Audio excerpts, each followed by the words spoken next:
There was a secular psychiatrist, I forget his name, and I don't often quote secular psychiatrists, but he said something like this.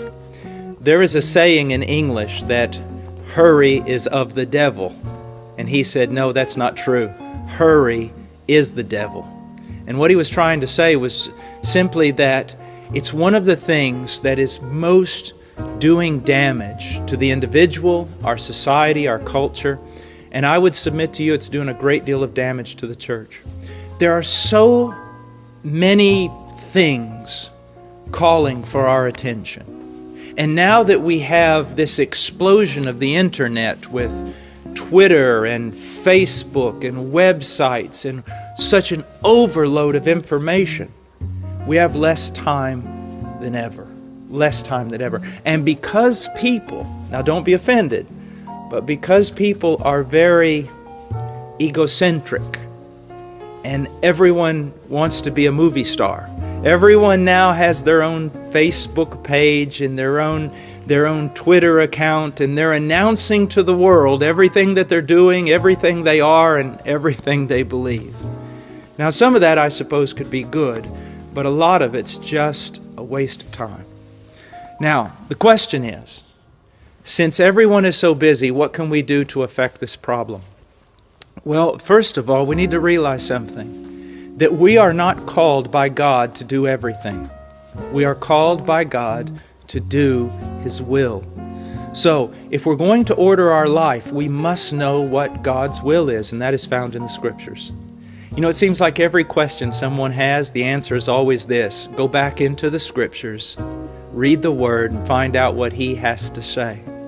But the way I handle all of this, because it also affects me, is I set priorities. Hopefully they're not my priorities, but they're God's priority.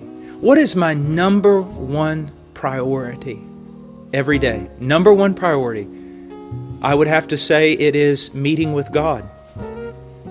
Spending time in the Word and spending time in prayer, because it impacts my entire life. If I don't do it, I'm disobedient. And if I don't do it, I'm no good to anyone. You know, Martin Luther said? He said one time, he goes, I am so busy today that if I do not pray 3 hours, I'm never going to get everything done. Now you see how different his attitude was? We say, we're so busy today we can't pray.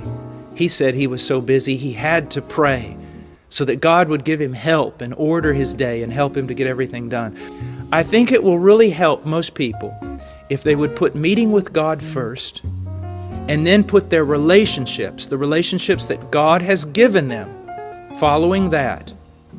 Then, of course, their work that they must do in order to sustain themselves and their family.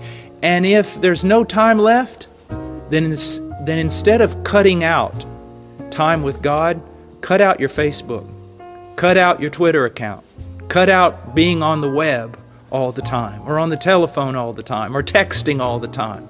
Those things simply are not necessary. They simply are not. Here's something that I would like you to think about. God created us for a relationship with Him, but also horizontal relationships with others. On the day that I am about to die and I'm laying on my deathbed,